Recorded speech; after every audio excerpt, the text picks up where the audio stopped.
Get ready for the dictation. 5 seconds to go. Start. The honorable members who have spoken before said that the small growers get the correct price from the board. This is not so.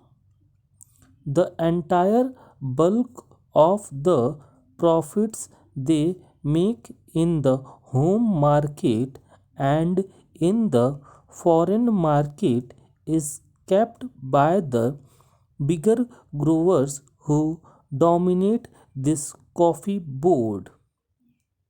The price they get is more than what they pay to the small growers. That is the complaint of the small growers. So, it is not correct to say that the profits this board makes are equally distributed to the small growers. Hence, the conflict between the big growers and the small growers is increasing.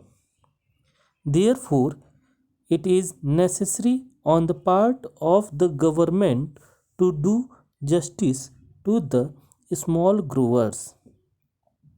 The government thinks that by taking powers for nominating the president of the board, it is able to do justice to the small growers. The number of the small growers is 34,000 while the number of the big growers is 590. Most of the seats reserved for the growers in the last board were monopolized by the big growers. The majority of the seats were held by the big growers, and the number of the seats the small growers got was very meager. It was not more than 4, if my recollection is correct. What the government should have done was to give equal representation to the small growers. They should have asked the growers to return their representatives or to give a panel of names from which government could have chosen some. The choice of the representatives should have been left to the respective organizations. If there was no organization for the small growers, government should have asked them to organize one separately and then send in their representatives. Our friends said that the representatives of the small growers were there on the existing board. It is true, but I know the practice of these big growers or big industrialists. Having given membership to the small fry on their organizations, they do not allow them to express themselves. The chairman or the man who holds sway of the board sees to it that all the members agree to what he dictates. That is the practice in these associations. We know that, so it is better to have a separate organization for the small growers and ask them to submit their panels of names to represent them on the board. representation on the board should not be governed by the number of acres owned and the amount of capital invested, but by the number of growers. If this principle is adopted, the bigger growers will not be able to run away with what they want. In this connection, I would also say that instead of nominating the president, the government should do this. The government should ask the respective organizations of the big growers, the small growers, labor, and the consumers to send in the names of their representatives and then include members of parliament. Then the board constituted in this way should be asked to elect its chairman. If this procedure is adopted, then the government can see that no big growers is elected to the chairmanship.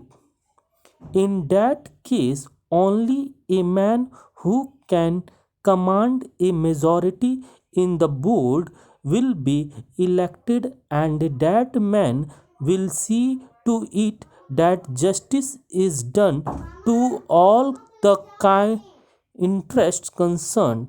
But here, the government, in the name of taking over control of the industry, wants to bureaucratize the whole industry.